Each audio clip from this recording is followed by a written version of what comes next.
This is a Headgum podcast. Toot that thing up, mommy, make it roll. Once you pop, lock it for me, girl, get low. If your mama gave it to you, baby girl, let it show. Once you pop, lock and drop it for me, maybe we can roll. Oh, pop, lock and drop it. Pop, lock and drop it. Pop, lock and drop it. Pop, lock and drop it. Pop, lock and drop it. Pop, lock and drop it. Pop, lock and drop it. Pop, lock and drop it. That was Pop, Lock, and Drop It, specifically the video edit by Huey. Mm-hmm. Wow, you're wondering, what year are we in that we're listening to Pop, Lock, and Drop It? We are in the year 2007, and there is a lot going on, especially according to popculturemadness.com. For starters, it's the year Cupid Shuffle came out. I mean, huge. It was the first viral dance song since Cha-Cha Slide. Red Hot Chili Peppers sued Showtime over the show Californication. Did you know that? I did not know that. I mean, now we know. And Paris Hilton spent 23 days in jail for a DUI. I do remember that. Britney Spears shaved off her hair. Do remember that. Lindsay Lohan went to rehab 3 times. Wow, this was really that kind of intense young girl, club girl kind of fall from grace, if you will. Oh, yeah. But I think what I really wanted to talk about was my favorite viral moment of 2007, something that, we don't talk about enough, one might say, which is a beloved quote from Miss South Carolina, Lauren Caitlin Upton. And it went as such. I personally believe the U.S. Americans are unable to do so because some people out there in our nation don't have maps.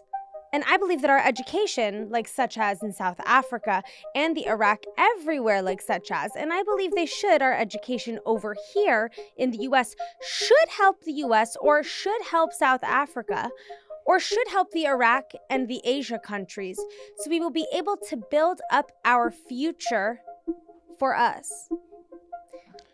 And where was my guest when that legend was saying that iconic quote? Who was our guest when that legend, Miss South Carolina, was saying that iconic quote? Why, we are none other than Carl Tart, and we are in Los Angeles, California in the year 2007. Carl! Oh, my gosh. This all takes me back. Your rendition of... Your American Idol style rendition of Pop, Lock, and Drop It. Thank you. First of all. Thank you. Which was, I believe, my senior year. The winner that year was it Carrie Underwood or somebody? I think Carrie Underwood was the Idol winner of that year. Yeah. Wow. I think she was. So you went to high school in Los Angeles. Yeah. Wow. I went to Alexander Hamilton High School. Ham. West Los Angeles, California. Wow. And you know what? I see whenever I have a Southern California guest on the show, I always am just like, was it like the high school in all of the high school movies that we were exposed to? Like, was everyone driving Jeep Wranglers? Were your hallways outside? Were you wearing your fucking varsity, what is it called, Letterman jacket? Yes. So, okay, I'll answer all 3 of those questions. So, okay. There were some Jeep Wranglers involved. Okay. The school that I went to is a very interesting school in Los Angeles. Okay. Like most public schools in LA, the disparity is obvious. Mm-hmm. So the school that I went to was a public school, but it had a performing arts magnet program. Yeah. So you had to audition into the performing arts school. Yes, you had to audition to get into the performing arts school, and there was instrumental music focus, dance focus, drama and musical theater focus. Mm-hmm. But it also was a public school. So there was gangs and, fights and violence. How big was your high school? Huge.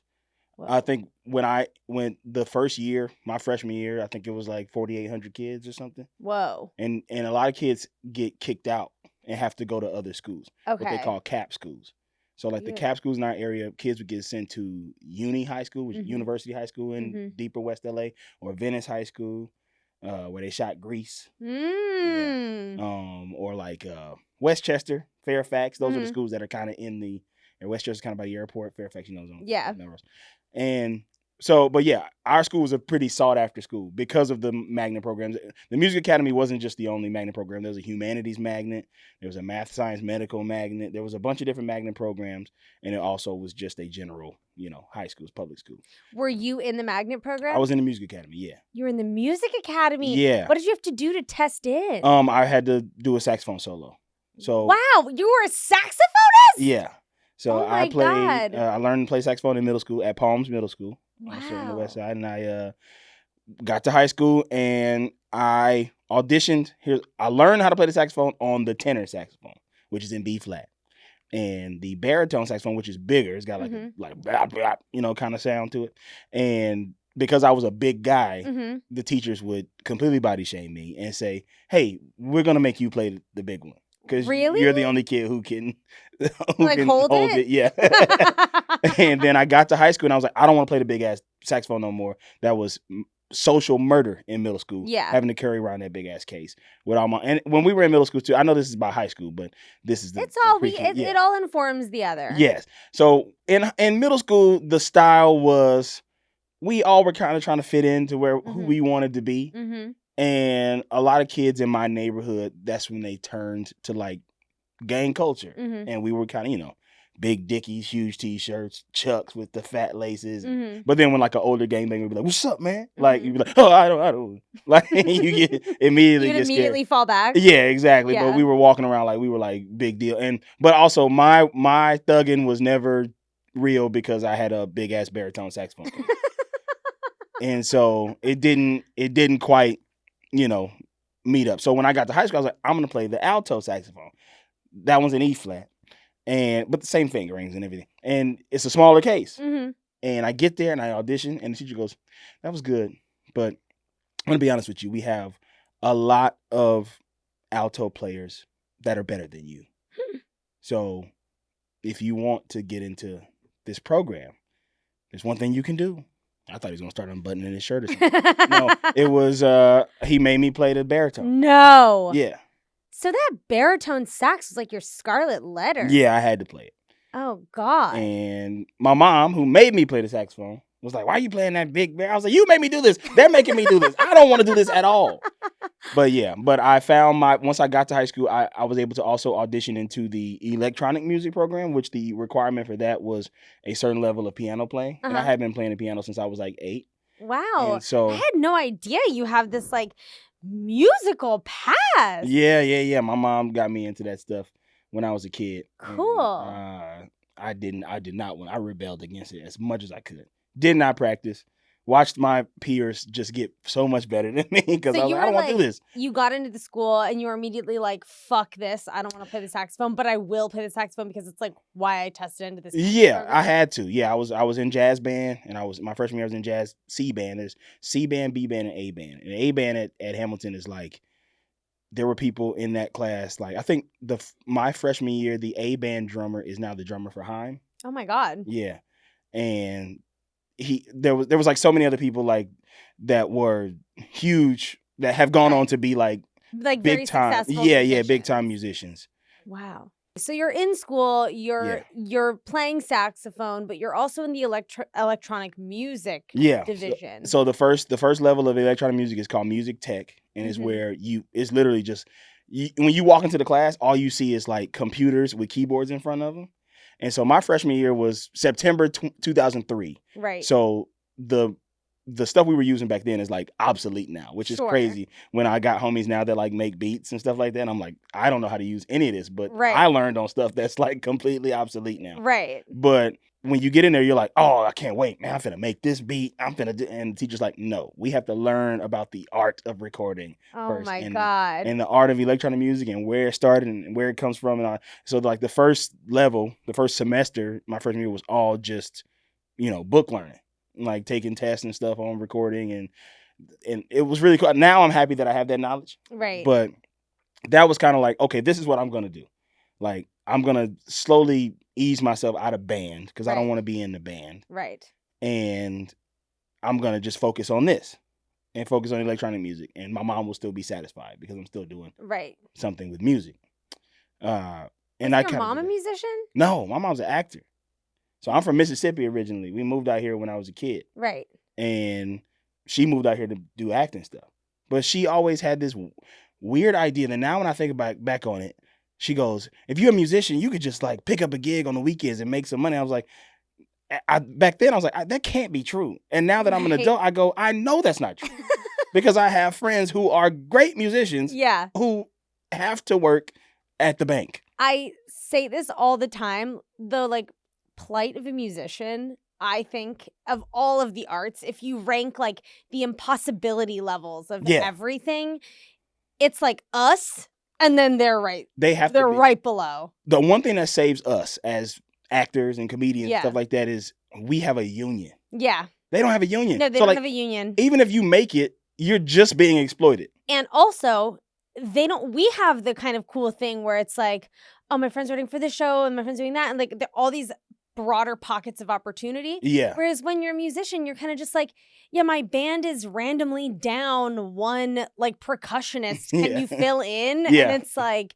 yeah, the opportunity is just not It's there. not there. It's not there. And my heart hurts for friends of mine that are like incredible singer-songwriters or amazing composers or whatever.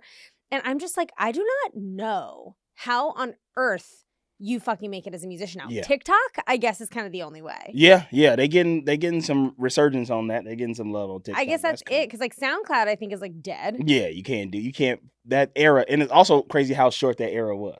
I know. Like a good 5 years, 4 or 5 years. That's so Yeah. bizarre. I got friends who produce really dope music, and they're just like, oh, well, I do this in hopes that somebody I will know. eventually hear it. It's so fucking crazy. Yeah. So when did you get out of band? And since you went to this high school, was being in band like affecting your social life? What was the social structure? Were there cliques? Like, Yes. how did that work? So there was cliques.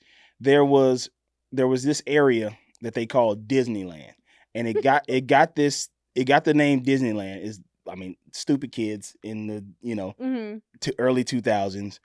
Disneyland was where all the Music Academy kids hung out, but that's also because a lot of the Music Academy kids, like there was a small like majority of Music Academy kids who were gay, and so they called that Disneyland because it's like, well, that's all those people who hang out over there are gay. Look, I came dressed for the occasion. Yes, yeah.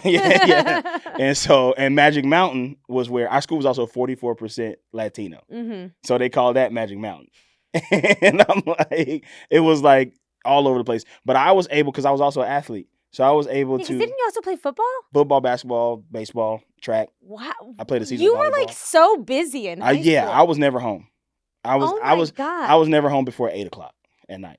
So, I mean, and your school was also so big. Like, what were the clique structures like? It was just like pockets of where people would hang out? Yeah, it was just where people hung out. So it was pretty segregated in ways too. I don't think that it wasn't like no hate going on. It wasn't like higher learning, but it was pretty segregated. So like the kids I hung out with were like the Black Music Academy kids. Because a lot of us had grown up together in a way, kind of. Yeah. And, took piano lessons at the same place, or all these people who took dance class at Debbie Allen Dance Academy or something like that. They all kind of came together, and we all just kind of became friends when we met each other, went to similar middle schools or whatever. Right. And so we all kind of kicked with each other. And in that group, there were like, the rap cipher groups where every lunch, you go to this area, you grab your lunch and you run over. And now you about to see the best rappers. It sounds like a movie. Yeah, it was really like, it was like Fame. That's so cool. Yeah, it was dope. The girls are like dancing and stuff. I got friends who dance for like Beyonce now. Literally 2 of my friends dance for Beyonce. Oh my God. I see them on like this, whenever she does big performances, like you see them right there. So like I think ciphers have become more like public knowledge because of like Megan Thee Stallion.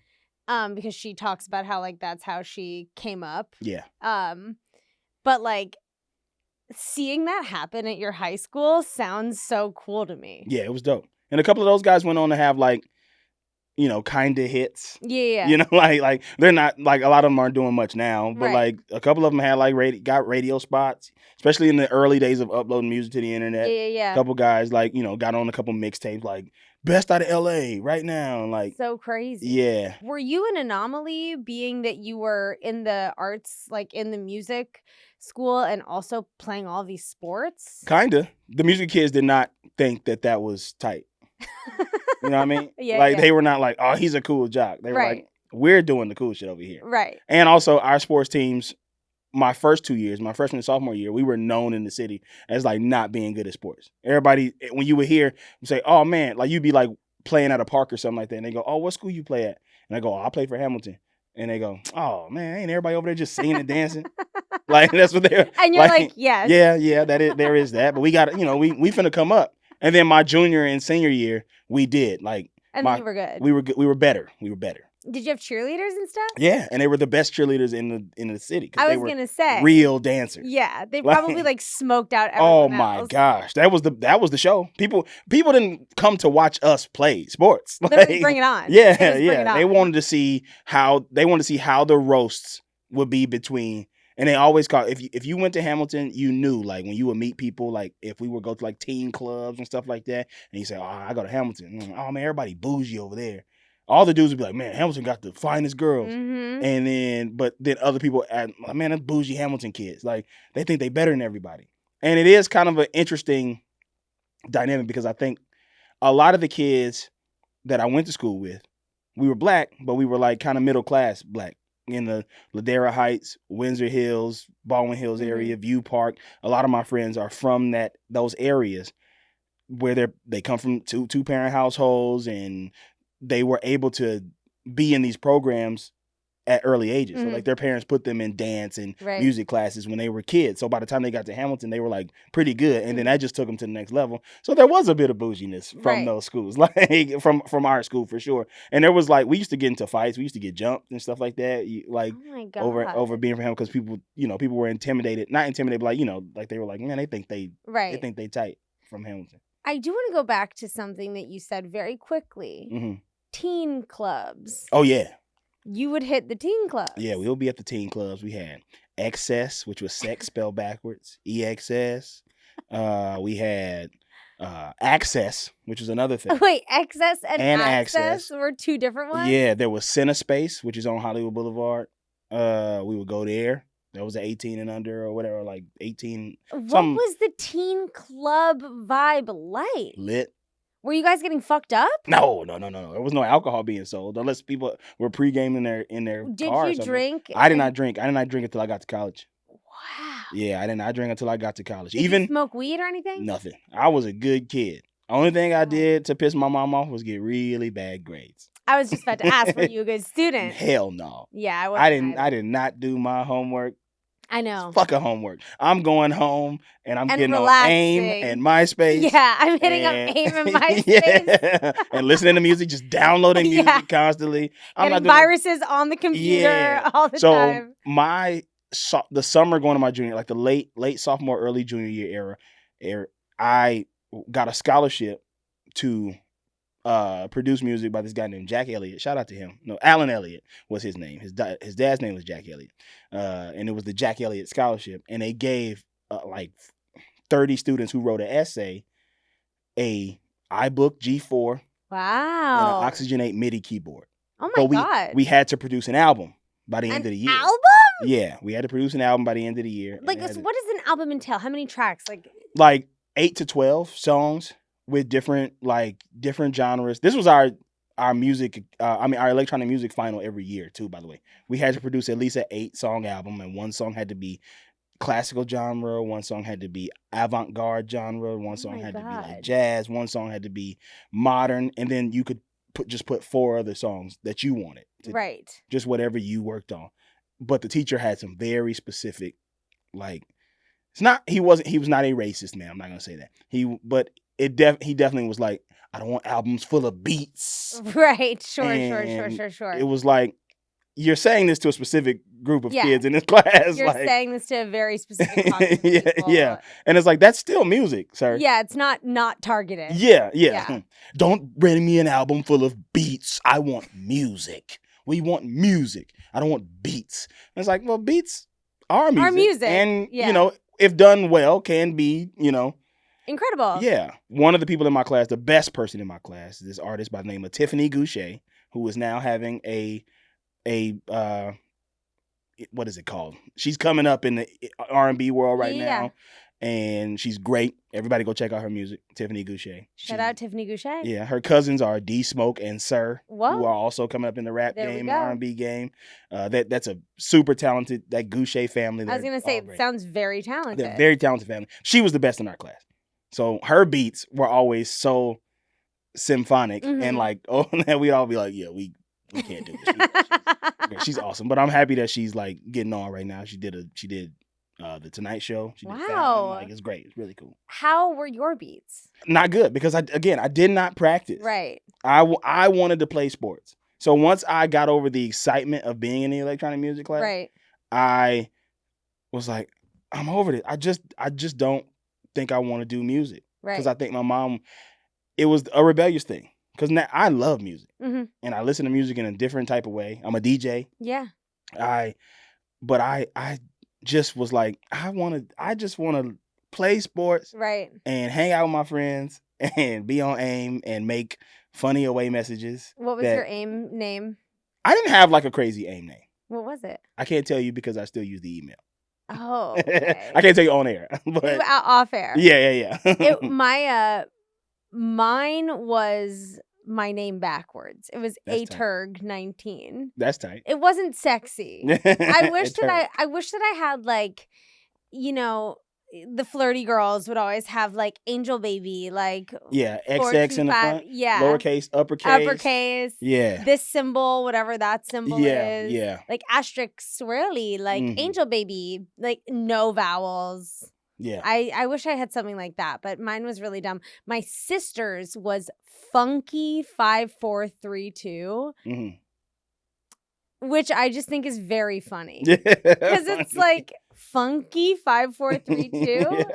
She's slightly older than us though, so I think that was more like nodding toward the AOL type. It was like remember like Delight, like that band, like that kind of 90s Groove resurgence of like being like funky and like flip out hair. It was more like hat tip to that. But man, it would go down on AIM. Yeah, it would go down. It would go down on in those MySpace. What was your MySpace bulletins? Like vibe? Did you have a top 7? Was that it? Top 7? Top 8. Top 8.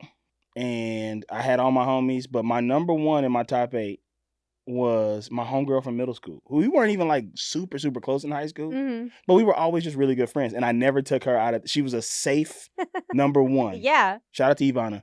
She's the homie. We still chat now. But she was always my number 1. And people would always be like, who is that? Who is that who is number 1 in your top?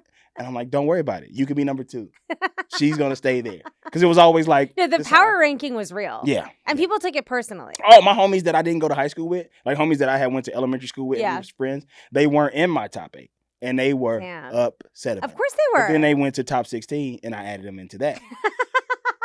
They were mad. They were like, why we ain't in your top? Like, come on. We've known you since you moved out here. We was your first friends when you got off the bus with that stupid ass accent. Like, because you had a little Southern accent. Oh yeah. Did you have any quotes on your MySpace page? Yeah. What? Yeah, I used, such as quoting like Rick Ross, and I quoted Rick Ross in my high school yearbook too. Same. Hard work pays off. Like that was a quote from a Rick Ross song that I put in there, and I wore number 88 in football, and so I had like all the NFL 88s pictures like embedded. That's great. And I wore 33 in basketball, so I had a bunch of 33s. Who were other 33s and 88s? Like at the time, it was like Tony Gonzalez was 88, Marvin Harrison was a receiver that was playing that was 88, and then like 33 is like a popular number in the league. So you really like were in high school and you were like, I don't want to pursue the arts. You were like, I want to be sport guy. Yeah, I want to be sport guy. But what I really was doing was being funny guy. Yeah. Yeah. I wanted to be. Were you class clown? I was. Would you get in trouble? No, not by my teachers, because they all knew that I was a smart kid. Right. I would get in mad trouble by the subs. They was like teachers would leave notes. Low key are the narcs. Yeah. And that's something we don't talk about enough. Yeah, because they don't have time for that shit. And they don't know the dynamics of the room. Yeah. So all that they can do is like, I will say I do feel bad for substitute teachers because it's so hard to just be like thrown into a gauntlet of teens who are crazy. Yeah. And to then like navigate whatever is going on. They have no idea. Like your real teachers know all the tea. Yeah. They know who's dating who hates who's doing well, who's doing bad. Like they know everything that's going on. The subs, they don't have time for anyone. No.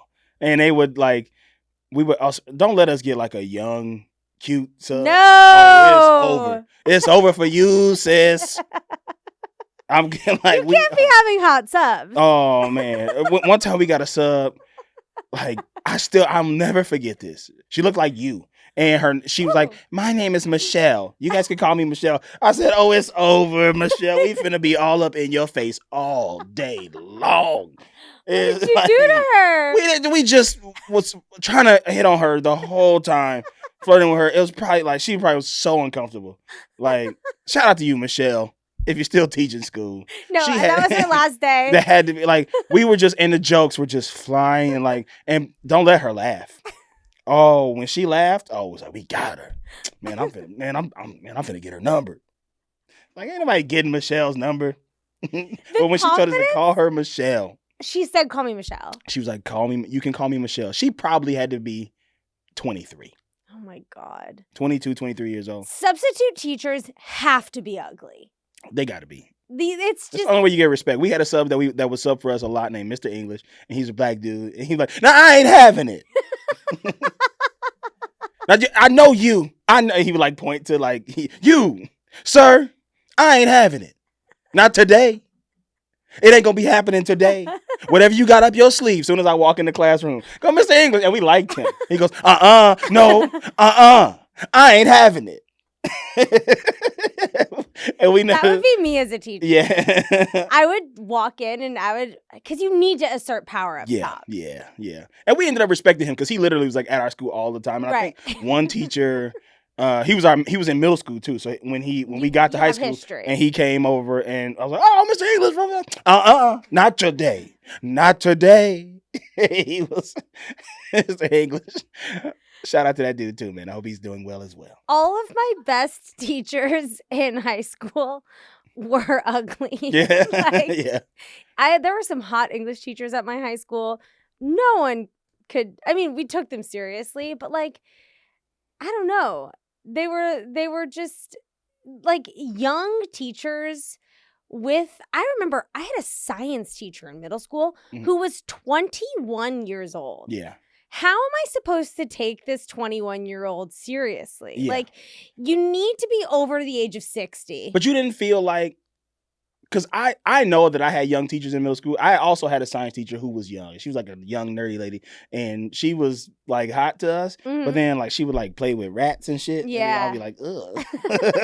She would be like holding guinea pigs and stuff. I was like, she not hot no more. By the way, what I mean to say by quote unquote ugly is old. Yeah, I know what you mean. And I don't mean to say old people are hot. Jane Fonda would fuck. Denzel would fuck. Like, old people are hot. Mm-hmm. I just mean that when you're in your teen brain, you need to see an older person in order to be like, okay, I have to take them seriously because they remind me of my grandma. Yes. You know? Yeah, you're not trying to key with the old teacher. No, exactly. And they're usually not having it. They're not having it, and they will make that clear that they're not having it. Did you have a girlfriend in high school? Later in high school. Was it serious? So, okay, I'll tell you the girlfriend story.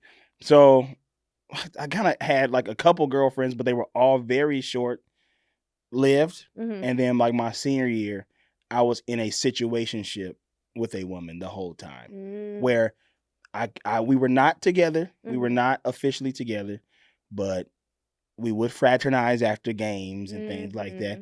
And I was basically like tied to her. Mm-hmm. Like anytime I try to talk to another girl, the girl's like, because you her man. I don't even go with her. I don't even. And I would be mad. I was shitty for that. That's what we will make amends for. Like I was probably. We can get to that shortly. Yeah. Why would you not lock it down? I don't know what it was. I think I had. You know what I think it was? I think I had reached a level of confidence that I had never had in my life at that point. Junior and senior year, I had lost a ton of weight, and I was in elementary school, I was little kind of butterball, but I was still athletic. Mm-hmm. Like I still played a lot of sports and stuff, but I was chubby, Yeah. eating snacks, going home making jelly sandwiches, no peanut butter. I love the term butterball. Yeah, yeah, that was me in elementary school. But I was tall too. I've always been tall, Mm-hmm. so I was You tall. are very tall. Yeah. How tall are you? 6'3". That's very tall. But I would go to, when I got to middle school, the funniness kicked up a notch because that's the hardest years. And you're getting roasted. And my mom didn't have, I went to school on the west side, but we lived in South Central. Mm-hmm. We didn't have money like that. My mom wanted a better, school situation for me. And she did her best. And she didn't have money to have me in the coolest, dopest clothes. I didn't have new Jordans every week like some of my friends did. Also, my foot grew to a size 14 when I was 14 years old. Whoa. So my mom could not be like buying me new shoes all the time. Right. Like it was like you get one pair of shoes a year. And that's it. And that's it. And in my 8th grade year, I remember she finally like this pair of shoes here that I have on right now, Air Force One. Yeah. It was really popular. I'm sure you remember. Yep. I had a pair. Yeah, the mids though, remember with the strap. Of course. Yes. Mine were white and with the purple swoosh and a purple little strap. Let's go. Yes. They were cute. I wish I still had them. Yeah, you probably still can find them. You can still Probably. They're having a resurgence. Air Forces right now are back in. People like to wear them real beat up. Mm-hmm. I'm not a fan of that. No, you got to keep them clean. I agree. I like a crisp white sneaker. Mm-hmm. That is my aesthetic preference. I would like my sneakers to look as if I've never worn them. Yes. Because, who walks? Who walks? Who wants to walk? Who wants to walk? You got. Once they start like this pair right here, these are done. Those are done. Like these are done. These are getting donated to Selah, and they're done. It's crazy because they do look unworn. Yeah. No, I'm looking at these and I'm like, oh yeah, y'all done. I might try to OxyClean the shoestrings. It's all about that oxy. Yeah, one time. Shout out to Selah, great organization. Yeah. We love. Okay, so you lost a bunch of weight your junior and senior year. Yes, that summer going to junior year football practice, that slimmed me down. How much weight are we talking? I also had a growth spurt. Okay. So I probably went into high school at like 5'11", 5'10", 5'11", like 215, 220, which is pretty stocky. Yeah. And is it? I have no idea. Yeah, it's like, yeah, I don't know how to explain it, but it's you could tell like, oh, that's a big kid. That's a big boy. And I ain't got no muscle tone. I'm coming out of middle school. So I ain't got no muscle tone. I'm just kind of like frumpy. Yeah. And then when I got to my that summer, going into my junior year, we're practicing football I'm in summer school as well. Summer school was lit. We got to talk about summer. Let's talk about summer school. But we're doing summer school from 8 to 12, and then it's from 1 to 6 just running football. God. And so I grew from like 6 feet, 220, 215, 220 to like what I am now, 6'2", 6'3", like 170. Whoa. I lost like 50 pounds. Huge I was thin. I was thin to where people were like, what's going on? Oh my God. Yeah. Were you like cut too? Not really. You were just thin. Kind of just thin. Like it was because I still kind of had like, there was no like flab because I didn't lose weight in a way that like, I didn't get like I didn't lose weight and like I'm trying to lose weight. Right. It kind of it was like baby weight. Right. It just like fell off. Yeah. I got a little bit more cut my senior year. But that junior year, I was like skinny. But I had never been skinny in my life. So that's what made your cockiness go up a notch. Yeah. Because now I'm like the funniest kid in school. I'm popular in this big ass school. Right. I'm on varsity. Yeah. On all the sports. I'm doing well. I'm still doing music stuff. So I still got my music academy friends. And those are like the cutest girls in school. Yeah. The dancers and the drama girls and stuff like that. And it's just like, it's rolling. You were very lucky. Yeah. You had your hand in both power pots, one might say. Mm-hmm. For sure. And then with a name like Carl Tart. And I mean, everybody said it. Everybody said the full name. You have to. Yeah. Everybody said the full name. So people knew who I was. And the fact that I could bounce around to every social group. So that year, girlfriends. Yeah. That year, I had... I started talking to a girl, And I really liked this girl that was in my music classes with me. And we had a falling out because during winter break, she had come over to my house. Nothing happened between us. Nothing happened. Tension? Yeah, maybe a little like we were like fraternizing in the front yard because my mom was out of town. That's why I told her to come over. But my aunt was in the house, like sleep. Because I got a little brother. He's 10 years younger than me. So if you're 15, he's 5. Right, yeah. Okay. And Child. so yeah. And I wasn't allowed to babysit him. Like I wanted the responsibility. I was like, let me watch him. I can watch him. Yeah. And they were like, no. Because I walked him to school every day and everything. You know, I was responsible for him in a lot of ways. My mom, I helped my mom quite a bit with him. But my mom's like, no, like your auntie's gonna stay here. Yeah. But she was inside asleep, so I was like, come over. And so she came over, and her friend dropped her off, and then her friend walked away or something. Like she was with some dude. They all how traveled in. Yeah, you'd travel in a little pack, and you'd disperse. Yeah. And, do your thing with the person, and then you come back together. Yeah. Yeah. But nothing. We just kind of sat cuddled up outside against the car. Wow, isn't it so crazy to think of a time when intimacy was truly just cuddling and holding each other. That was it.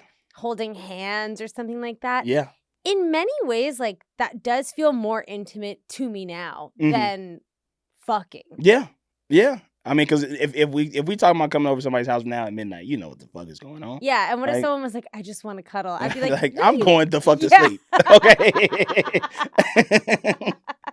Okay. You have every right to deny me. Yeah. I will not at all fight you on this, but I am going to sleep.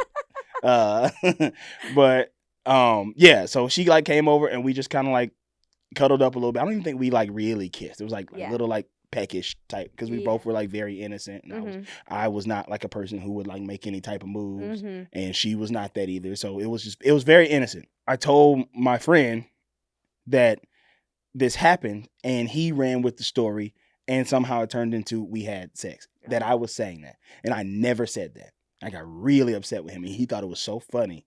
This girl stopped talking to me. So for the second semester of her senior year, my junior year, we were not on speaking terms. And I liked her since 9th grade, and she knew it. No. Yeah.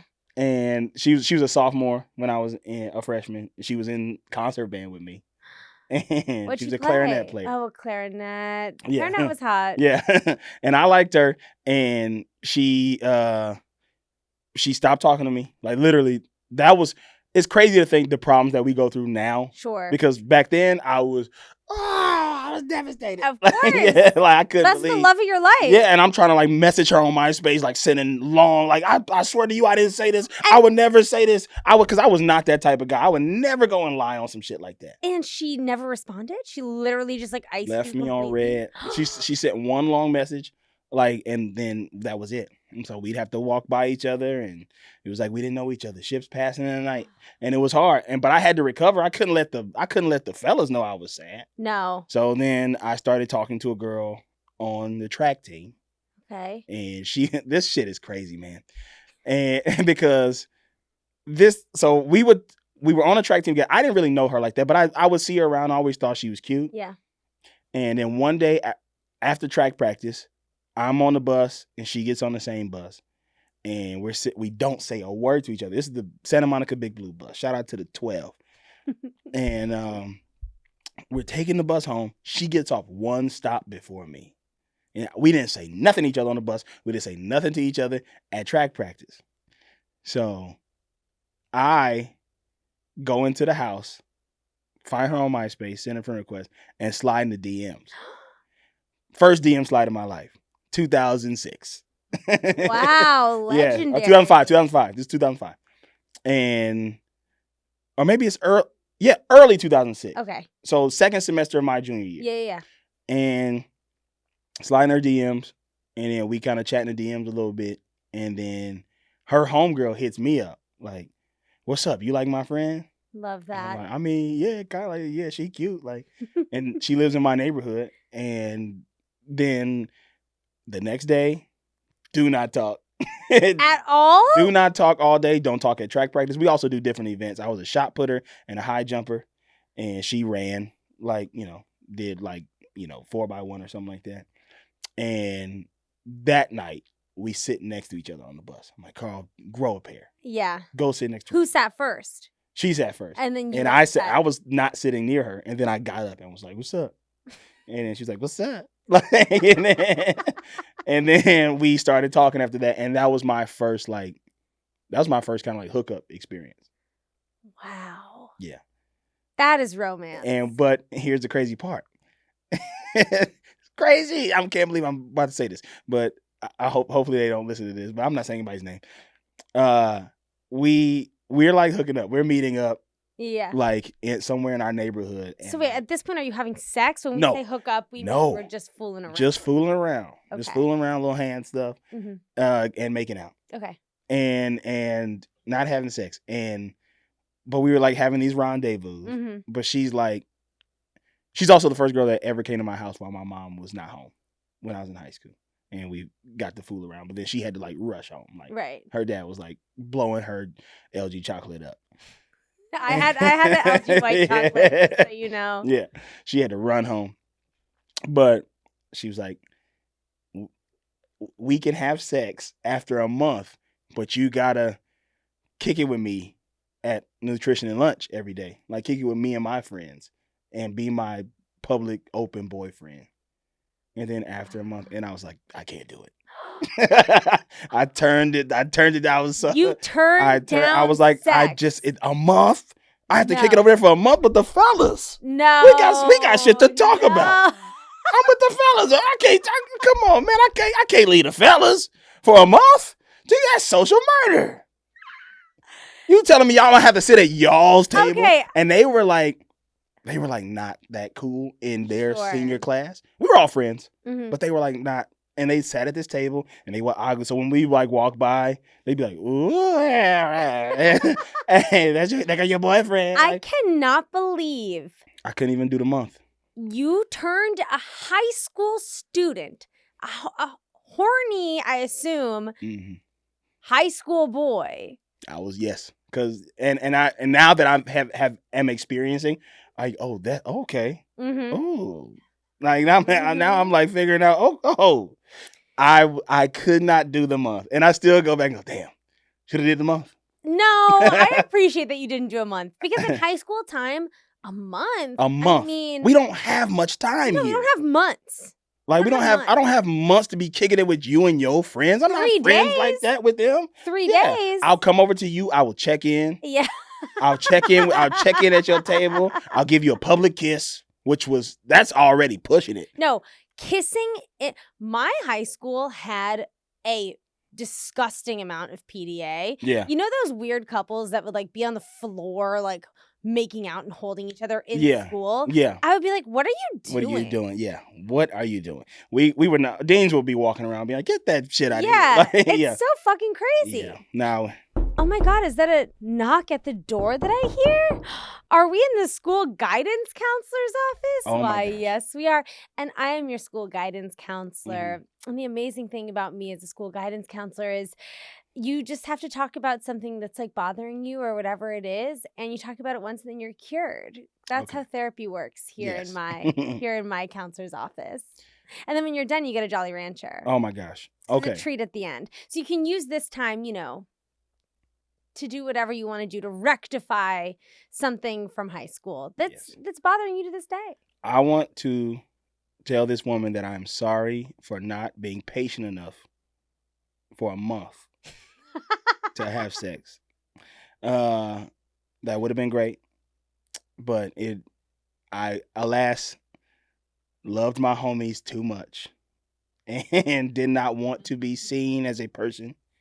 And also, no, let me take this back. I apologize for not wifing up senior year. Boo. I'm not going to use her name either. She knows who she is. Yeah. She might even listen to this. I want to apologize publicly to her for not wifing it up. Yeah. Because I was like, why did you not lock it down? I didn't lock it down.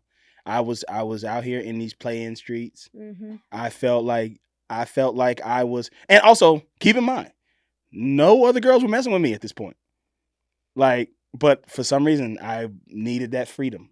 And in hindsight, probably the right thing. Yeah. But in the moment, I don't know. Yeah. In the moment. Yeah. You also can't help as I would imagine her in that situation was probably like, oh, there's something wrong with me. Probably. Because when you're a teen girl and someone's one girl rejecting, you're offering sex, which is like at the time the highest valuable token It is, of like that is 5 Bitcoins. it's at that pure gold, Mhm. you know? Yeah. And you say no, and she's like, oh fuck, something has to be wrong with me if I'm getting rejected by like a fucking 17-year-old. And I was younger than her, by the way. She was a senior. I was a junior. So she probably was really like, what the fuck is wrong with you? Yeah. You can't wait a month? And I was like, no, me and the fellas got to chat at lunch. And then the other girl who you were like in an emotional relationship with for all of senior year. Yeah. Did you have sex in high school? One time.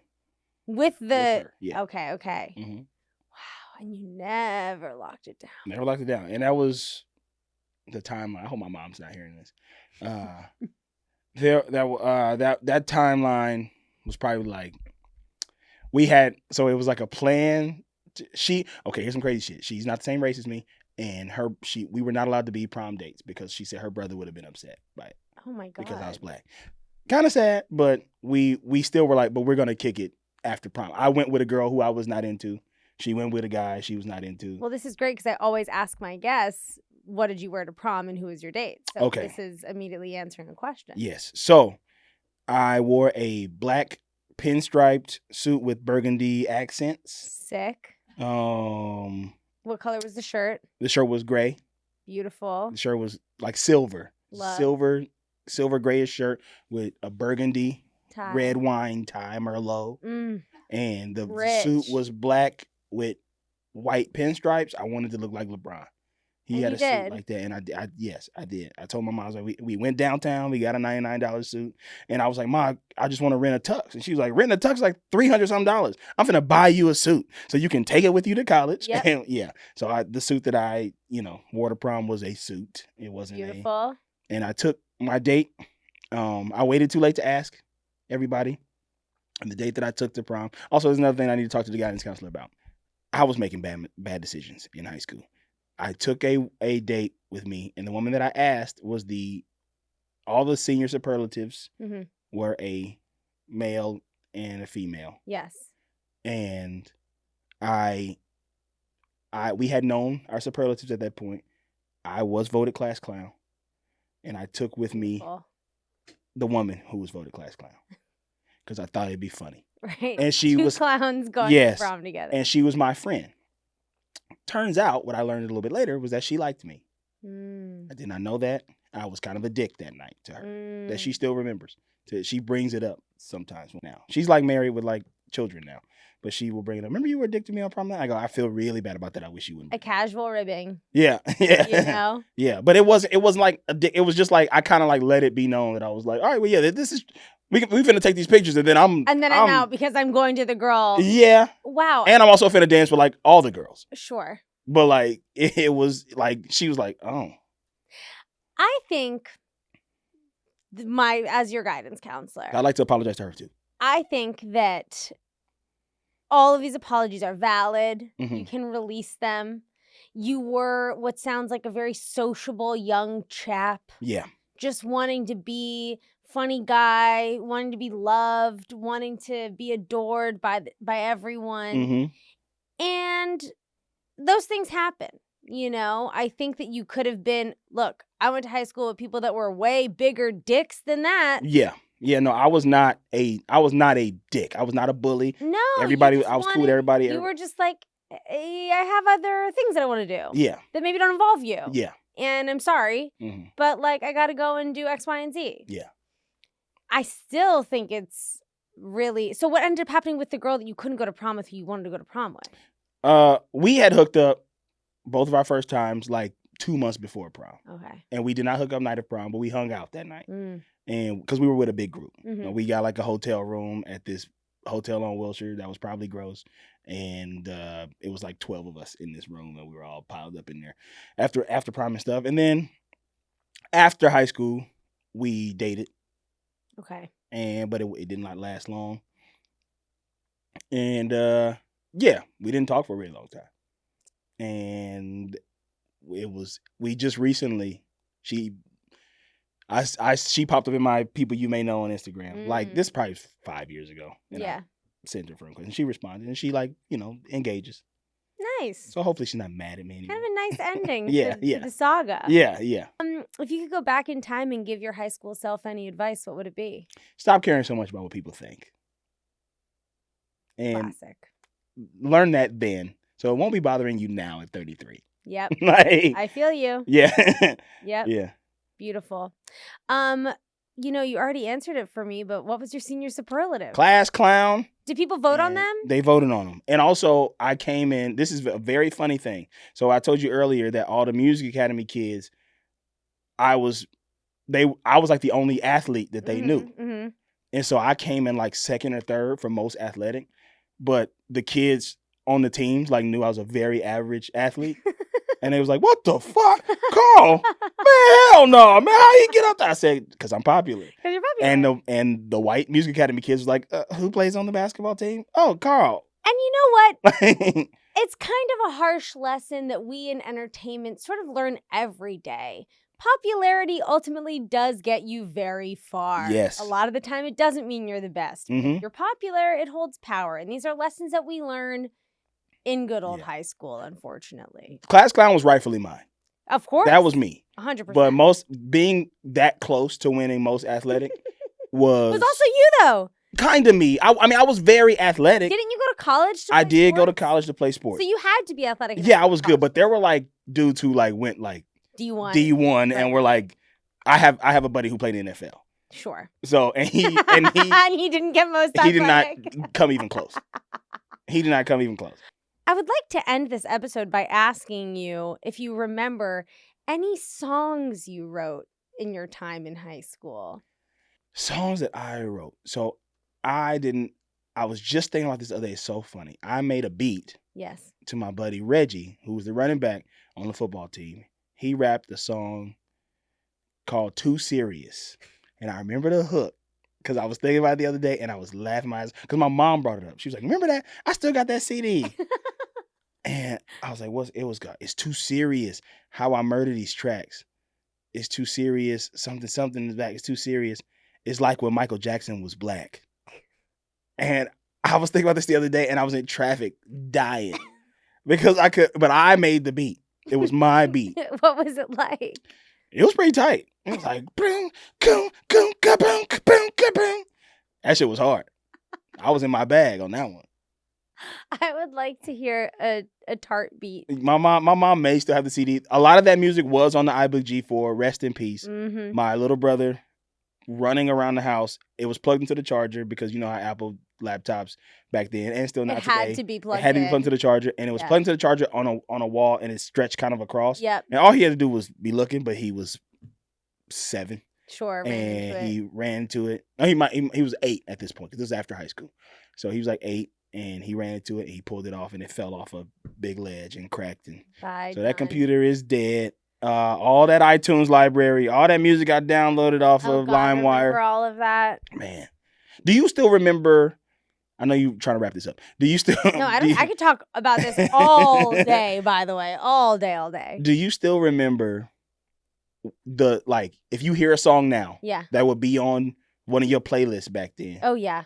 Do you remember what song would come next? Yes. I remember my album orders on mixed CDs. Yes. I remember my boyfriend in high school who was a year older than me. He was much more into the RJD2 and Rat-a-tat and that vibe of music. Mm-hmm. And he made me a mix, and it had this song called Pussy Liquor, which was an Aphex Twin remix of All You Ladies Pop Your Pussy, whatever. And it Mhm. was like a remix between these two songs. Mhm. And it came into my mind. And I listened to it the other day in my car because you can only find it on YouTube. Yeah. And I remembered that the song after that I like was recreating the CD in my car Yeah. was like some like breathe me or something like that. I don't know. It was some other like by like not Marshmallow. Why am I blanking on this? Whatever. Point is, yes. Yeah. That's fun. That's fun when And- you think about that. Yeah, when you like go into those archived memories of Yeah. music. Like I heard the other day what came on. It might have been, you know what it was? Hmm. It was the Walk It Out remix. There we because go. I was listening to, I was just like revisiting Andre 3000 more. Yeah. I'm like, he's the best rapper ever. And it was when he had a verse on the Walk It Out remix. And I remembered what song would come on after that, which was Girl Shake That Booty Beat Yeah. by Soulja Boy and There we A-Rap. go. And I was like, man, what song came after that? Like, and it was, I'm always been a big R&B head, and it was those days. Cause you just put that iTunes on shuffle while you sitting there typing away on AIM. Oh my God. There was also this song Money Folder by MF. It was like an MF Doom remix. Is this possible? I don't know. I wasn't a fan of that type of music. Well, and I was a big fan of that type of music, but all of these were like mixes that were made for me by boyfriends. Yeah. And then now when I listen to this music, it's like so It like takes you back. triggering. Yeah. It takes you back. Wow. Oh, Oh boy. my God, Carl. This is great. What a treat to have you on. We should just have you come back on and talk all about music of the time. We could. That's really like a passion of mine from this time zone. Oh, yeah. because I'm down for you and I that. are contemporaries. Yeah. So we can really get into it. You from Connecticut?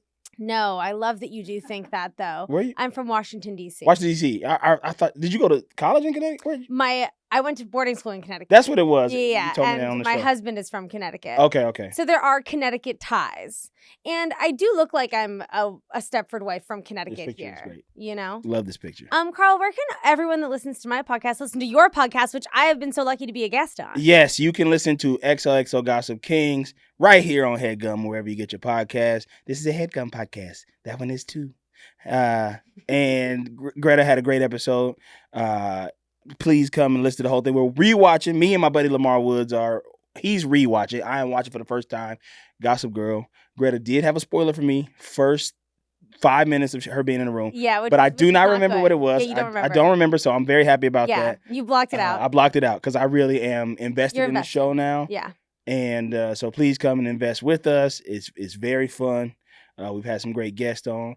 And also, you can listen to the Flagrant Ones, which is on Patreon, patreon.com/Flagrant Ones. If you like basketball or people who don't really talk about basketball, we just kind of bullshit for an hour. I love that. Yeah. Gosh, what another stunning episode of Senior Superlatives. And you know, as I say every week, 5 stars, positive reviews, negativity is bad.